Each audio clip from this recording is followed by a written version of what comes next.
Good morning, student. Before start, Medical Termination of Pregnancy Act 1971 and rules thereafter 1975. तर ह्याआधी काय बघितलं? The Poisson's act 1919. जे पण काही पॉयझन्स आहे त्याचा ॲक्ट कोणता होता? 1919. Now we will see the chapter medical termination of pregnancy act 1971 and rules thereunder 1975. जे पण काही मेडिकल टर्मिनेशन आहे, कशाचे? Medical termination of pregnancy act, जे पण काही आहेत प्रेग्नन्सी ॲक्टचे 1971. किती आहेत ते साल? 1971 आणि त्याचे रूल्स दिलेले आहेत. तर आपण एक एक करून टॉपिक बघूया. The main object what it consist. Their main object is termination of certain pregnancies by registered medical practitioner and for the matters connected therewith. Termination of certain pregnancies by registered medical practitioner and for the matters connected therewith. त्यानंतर बघा AIIMS काय आहे? aims to improve the maternal health scenario by preventing large number of unsafe abortion and consequent high incidence of maternal mortality and morbidity. तर main object किंवा M काय आहे pregnancy ॲक्टचं? तर जे पण काही मॅटर्नल हेल्थ असणार आहे ती इम्प्रूव्ह करायची. त्यानंतर जे पण काही अनसेफ ॲबॉर्शन होते तर ते काय करायचे? प्रिव्हेंट करायचे आणि high incidence of maternal mortality किंवा मॉर्बिडिटी प्रिव्हेंट करायची. तर काय आहे मेन एम? To improve. जी पण काही मॅटर्नल हेल्थ आहे ती इम्प्रूव्ह करायची. त्यानंतर जे पण काही अनसेफ ॲबॉर्शन होतं ते प्रिव्हेंट करायचं. त्यानंतर लिगलायझेस ॲबॉर्शन सर्व्हिसेस. जे पण काही ॲबॉर्शन होतं ते कसे असले पाहिजे? तर लीगल असले पाहिजेत. Promotes access to safe abortion services to woman. कसे ॲबॉर्शन प्रोव्हाइड करायचे, प्रमोट करायचे? तर safe. Promotes access to safe abortion services to woman. त्यानंतर आहे offers protection to medical practitioners who otherwise would be penalised under the Indian Penal Code sections 315 to 316. Offers protection. काय करायचं? Protection द्यायचं आहे कोणाला? मेडिकल प्रॅक्टिशनरला. Who otherwise would be penalised under the Indian penal code, जो की ह्या सेक्शनच्या अंडर येतो. तर हे झालं ऑब्जेक्टिव्ह. त्यानंतर वी विल सी डेफिनेशन. त्यामध्ये फर्स्ट आहे गार्डियन. गार्डियन काय असतो? तर a person having the care of minor or lunatic. काय करतात? कोण आहे गार्डियन? तर पर्सन आहे तो काय करतो? काळजी घेतो मायनर किंवा लुनाटिक. आता लुनाटिक म्हणजे काय? तर तुम्ही बघा लुनाटिक म्हणजे काय सर्च करणार तुम्ही. त्यानंतर minor, a person who under the provision of the Indian majority act 1875 is to be deemed not to have attend his majority. तर हे झालं मायनरची डेफिनेशन. त्यानंतर नेक्स्ट बघा registered medical practitioner. Registered medical practitioner म्हणजे कोण? आपण बघितलेलं आहे आधीच्या लेक्चरमध्ये पण का रजिस्टर्ड मेडिकल प्रॅक्टिशनर म्हणजे कोण? तर डॉक्टर. रजिस्टर्ड मेडिकल प्रॅक्टिशनर म्हणजे कोण? Doctor. A medical practitioner who possesses any recognized medical qualifications as defined in clause. कोण असतो रजिस्टर्ड मेडिकल प्रॅक्टिशनर? तर असा पर्सन ज्याच्याकडे काय आहे? तर मेडिकल क्वालिफिकेशन आहे as define in clause H of section 2 of the Indian medical council act. कशानुसार? तर Indian medical council act 1956, whose name has been entered in a state medical register. State medical register, त्या पर्सनचं नाव कशामध्ये enter केलेलं आहे तर state medical register. And who has such experience or training in gynaecology and obstetrics as may be prescribed by rules made under this act. Registered medical practitioner कोण आहेत तर रजिस्टर्ड मेडिकल प्रॅक्टिशनर म्हणजे doctor किंवा असा person की ज्याने medical qualification घेतलेलं आहे in clause H section 2 Indian medical council act. कोणत्या ॲक्टनुसार 1956, ज्याचं नाव whose name has been entered कशामध्ये केलेलं आहे तर स्टेट मेडिकल रजिस्टर.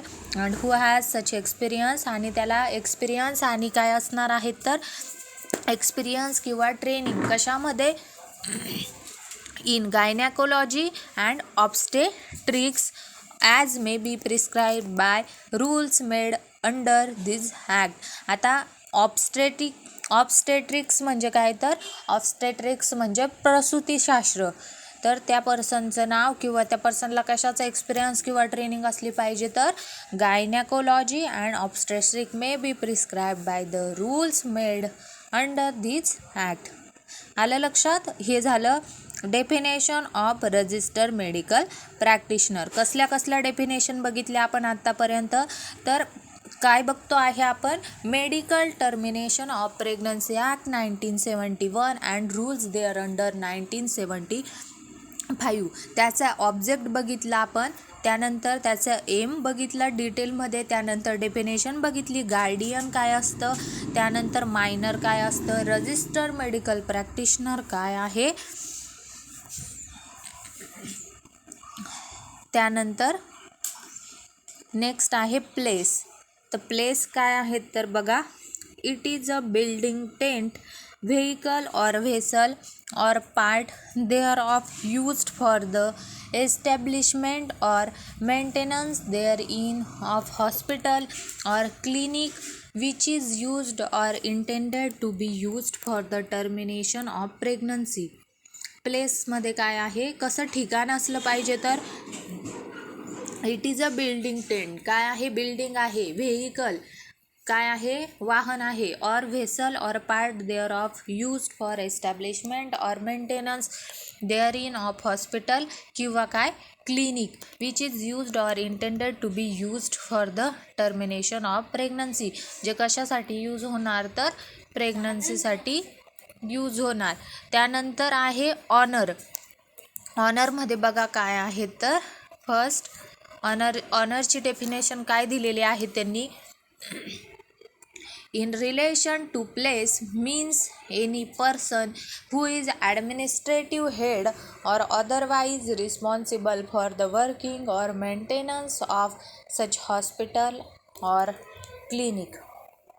काय आहे ऑनरमध्ये in relation to place means any person काय आहे एक person who is administrative head जो की काय आहे ॲडमिनिस्ट्रेटिव्ह हेड आहे किंवा अदरवाईज रिस्पॉन्सिबल फॉर द कशासाठी रिस्पॉन्सिबल आहे तर फॉर वर्किंग कशासाठी वर्किंगसाठी किंवा maintenance of such hospital or clinic कशासाठी रिस्पॉन्सिबल आहेत तर हॉस्पिटल किंवा क्लिनिकसाठी. तर हे झालं ऑनरची डेफिनेशन. त्यानंतर नेक्स्ट बघा circumstances for termination of pregnancy by RMP.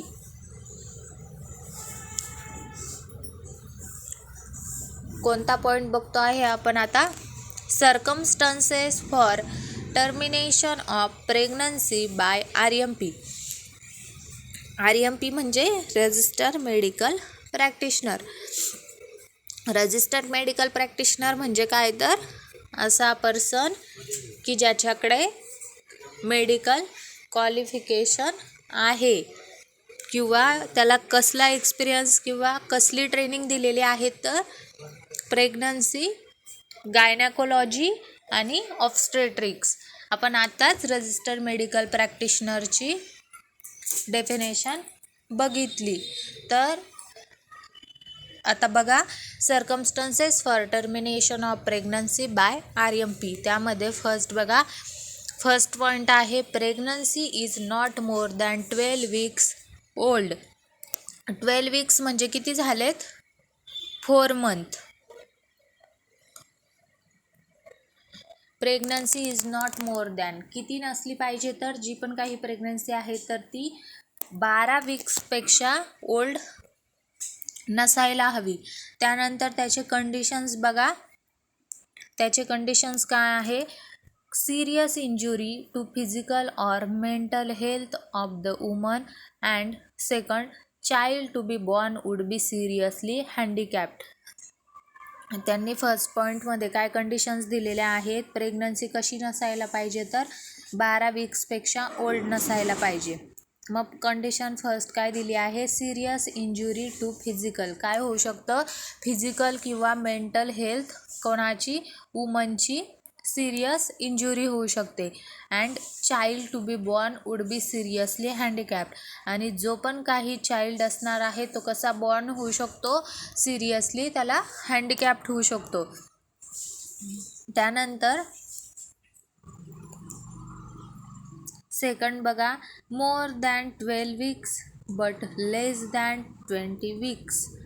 More than एक वेळेस तो कसा चालू शकतो, तर 12 वीक्स पेक्षा जास्त, बट लेस दॅन 20 वीक्स पण कसा असला पाहिजे? 20 हप्त्यापेक्षा कमी असला पाहिजे. मोर than 12 weeks but less than 20 weeks. If pregnancy caused because of rape or as a result of failure of any contraceptive device used by any married woman or her husband for the purpose of family planning, it may presume to constitute a grave injury to the mental health of pregnant woman. काय दिलेलं आहे? If pregnancy cause कशामुळे, तर because of rape और as a result of failure of any contraceptive. एखाद्या कॉन्ट्रासेप्टिव्हचे जर failure झालेलं असेल. डिव्हाइस यूज्ड बाय कोणाकडून? एनी मॅरिड और her husband for the purpose of family planning, it may be presumed to constitute a grave injury to the mental. त्यावेळेस काय होऊ शकतं? मेंटल हेल्थला प्रॉब्लेम होऊ शकतो ऑफ प्रेग्नंट वुमन. तर हे झाले 2 पॉईंट कोणाचे? Pregnancy by circumstances for termination of pregnancy by RMP. त्याच्या अंडर झालेत हे 2 पॉईंट. तर प्रेग्नन्सी 12 वीकपेक्षा जास्त नसायला हवी. त्यामुळे काय होऊ शकतं ते दिलेलं आहे. जे पण काही बाळ असणार आहे ते हँडिकॅप होऊ शकतं. त्यानंतर 12 वीक्स चालू शकेल, पण 20 वीकपेक्षा 20 हप्त्यापेक्षा मोर दॅन 12 वीक्स चालू शकेल, बट लेस दॅन पण किती असली पाहिजे, तर 20 हप्त्यापेक्षा कमी असली पाहिजे. तर हे झालं सर्कमस्टन्सेस. त्यानंतर नेक्स्ट बघू, woman with 18 years or more with her written consent. त्यानंतर woman with less than 18 years lunatic with written consent of her guardian. Okay, तर हे झाले त्याचे पॉईंट. त्यानंतर बघा एक्सपिरियन्स और ट्रेनिंग. तर आपण एवढंच बघूया, एक्सपिरियन्स और ट्रेनिंग. त्यानंतर places for pregnancy termination, maintenance of admission register, offences and penalties. हे पॉईंट आपण नेक्स्ट लेक्चरला बघूया. तर समजलं का तुम्हाला? हे सर्वांनी रीड करायचं आहे. जे पण काही पॉईंट बघितले आपण, मेडिकल टर्मिनेशनचे ऑब्जेक्ट, त्यानंतर डेफिनेशन, त्यानंतर मायनर, रजिस्टर मेडिकल प्रॅक्टिशनरची प्लेस, ऑनर, सर्कमस्टन्सेस, त्यानंतर बस एवढंच. ठीक आहे, थँक्यू.